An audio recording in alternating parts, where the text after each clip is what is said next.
importantissimo momento per Forza Italia. Tra l'altro in Sicilia avevo fatto veramente i complimenti, perché siete una regione che avete dato tantissimo al nostro partito, come un po' a tutta la nazione, perché siete coloro che hanno i numeri per dare delle risposte importanti ai cittadini, ma anche al mio partito, al nostro partito che sono qui oggi a rappresentare.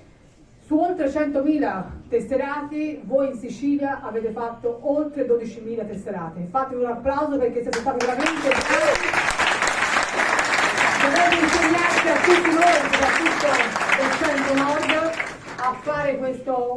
queste realtà come questa mattina, tesseramenti, ma anche tutta l'attività che fate politica e amministrativa. Abbiamo la fortuna, l'onore di essere governati in questa regione dal Presidente Schifani, membro importante di Forza Italia, da tanti amici che compongono la Giunta, il Consiglio Comunale, ho qui accanto a me una persona che rappresenta veramente tutto il mondo argentino in Sicilia, e che è l'onorevole Riccardo Gallo, che mi dà un applauso forte,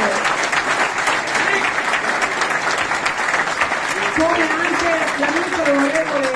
Margherita La Rocca, che sapete quanto fa la vostra provincia. Pertanto io, ripeto, sono qua per questo importantissimo momento di confronto. Siete stati bravissimi perché con tanti tesserati come avete mi è pervenuta una sola mozione con un solo candidato, con tante persone che rappresentano questo candidato, perché non ci scordiamo mai che conta l'apice, ma è fondamentale la squadra, lo è in un'amministrazione, in una regione e anche in un partito che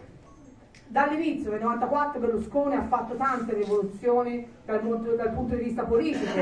ma lui fu il primo a essere il leader di partito, perché prima partiti non avevano un leader, ma avevano una squadra. Lui ha creato questo, poi è venuto dietro Salvini, la Meloni, lui, cioè tutti sono venuti dietro, lo stesso Conte, cioè tutti sono venuti dietro, ma chi ha inventato la leadership di partito, come sempre, e non poteva essere diverso, è Silvio Berlusconi. Pertanto oggi siamo qui tutti insieme. Dopo questo video è veramente emozionante partire a fare un congresso, perché la storia di Forza Italia, di Silvio Berlusconi, di 30 anni sono stati importantissimi, però questo ci ha insegnato quello che dobbiamo fare i prossimi 30 anni.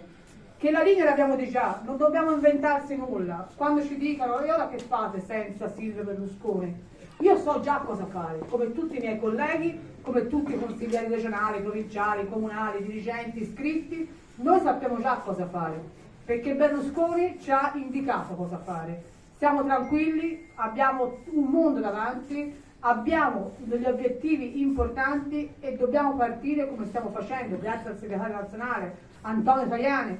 che non vuole giustamente essere l'erede di Berlusconi, ma vuole essere colui che coordina tutti gli eredi di Berlusconi, cioè tutti voi, tutti noi insieme, per portare avanti questi valori, perché Berlusconi è morto, lo sappiamo, quello che è successo, quello che è fatto, ma il berlusconismo non è morto, anzi va sempre più avanti, sempre più forte, e noi siamo testimoni di questo.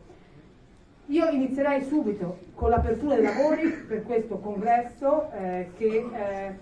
come ogni congresso si apre con gli interventi istituzionali, e come non chiamare a fare un saluto il primo cittadino di Agrigento, il sindaco Franco Miccichè.